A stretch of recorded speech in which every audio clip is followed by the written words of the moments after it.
जय श्रीकृष्ण सर्वांना. महिलांसाठी अत्यंत खुशखबर आहे. नक्की पाहूयात काय खुशखबर आहे, कशा प्रकारे आहे, नक्की काय बदल झालेला आहे आणि महिलांना कशा प्रकारे याच्यामध्ये लाभ घेण्यात येणार आहे. तर व्हिडिओमध्ये पुढे जाण्याच्या आधी आपण जर या चॅनलवरती नवीन असाल तर आपल्या क्रिएटिव्ह मराठी या लाडक्या यूट्यूब चॅनलला सबस्क्राईब करून ठेवा, कारण वेळोवेळी असेच अपडेट मी तुम्हाला देत राहत असतो. तर चला व्हिडिओला सुरू करूयात. पहा, एकनाथ शिंदे यांनी 1 जुलैपासून 1500 रुपयांची महिन्याला जो लाभ भेटतो त्याची सुरुवात केलेली होती.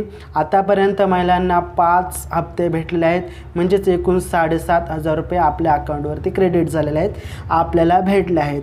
परंतु आता इथून पुढे जी महत्त्वाचे आहे ते डिसेंबर महिलांना अपेक्षा आहे की डिसेंबरचा हप्ता नक्की कधी भेटणार, कशाप्रकारे भेटणार आणि तो किती भेटणार, अशा अनेक शंका महिलांना आहेत की डिसेंबरचा हप्ता केव्हा येऊ शकतो. परंतु पहा, जे आहे ते आता डिसेंबरमध्ये तुम्हाला 2100 रुपये भेटणार आहेत.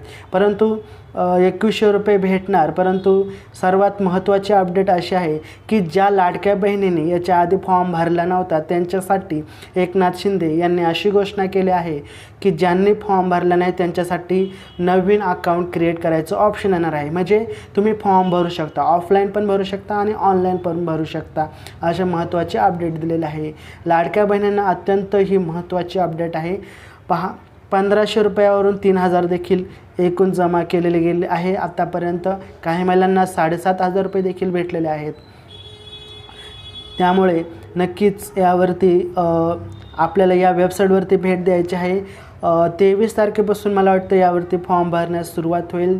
ज्या लाडक्या बहिणींनी फॉर्म भरले नसतील त्यांनी लवकरात लवकर फॉर्म भरून टाका. यामध्ये लाडक्या बहिणींची प्रमुख वैशिष्ट्ये आहेत. लाभार्थी महाराष्ट्रातील गरीब महिला असायला पाहिजे. प्रारंभ मुख्यमंत्री एकनाथ शिंदे यांनी ही घोषणा केलेली आहे.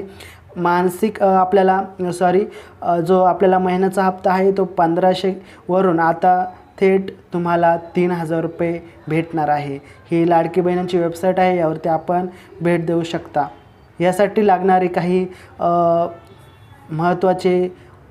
तुम्हाला जे महत्त्वाचे असतात, चेक कसे करायचे, पेमेंट वगैरे, या वेबसाईटवरती तुम्ही चेक करू शकता. नो युअर पेमेंटवर क्लिक करून चेक करू शकता. बँकेचे नाव निवडायचं आहे, त्यामध्ये खाता नंबर वगैरे कॅप्चा फिल करायचा आहे आणि तिथे तुम्ही तुमचं पेमेंट चेक करू शकता. पेमेंट न आल्यास काय करायचं. आता काही महिलांना शंका असते की आम्हाला पैसे आलेले नाहीत, तर त्यांनी काय करायचं आहे, किंवा फॉर्म भरताना त्यांची जी माहिती असते ती काही वेळेस चुकलेली असते, अकाउंट नंबर चुकलेला असतो, त्यांनी याच्यामध्ये काय करायचं आहे. तर पहा, सर्वात महत्त्वाचं म्हणजे बँकेत जाऊन DBT करून घ्यायची किंवा DBT तपासायची. त्यानंतर आधार कार्ड मॅपिंग, म्हणजे आधार कार्ड तुमच्या बँकेला लिंक आहे का नाही हे तुमचं स्टेटस चेक करायचे, किंवा हेल्पलाईन 181वरती तुम्हाला कॉल करून तुमच्या जे काही शंका आहे तिथं निरसन करून घ्यायचं आहे. अशा प्रकारे ही लाडक्या बहिणीसाठी अत्यंत महत्त्वाची अपडेट आहे. सर्वात महत्त्वाची म्हणजे तुम्हाला लाडक्या बहिणींनी ज्यांनी आत्तापर्यंत जे फॉर्मच भरले नाही, ज्यांना पैसेच भेटले नाही, त्यांना नवीन महत्त्वाचे अपडेट आहे. त्यांच्यासाठी खास महत्त्वाचे अपडेट आहेत, ते आता फॉर्म भरू शकतात. व्हिडिओ आवडला असेल लाईक करा, शेअर करा. भेटूया पुढच्या व्हिडिओमध्ये. तोपर्यंत जय हिंद, जय महाराष्ट्र, वंदे मातरम.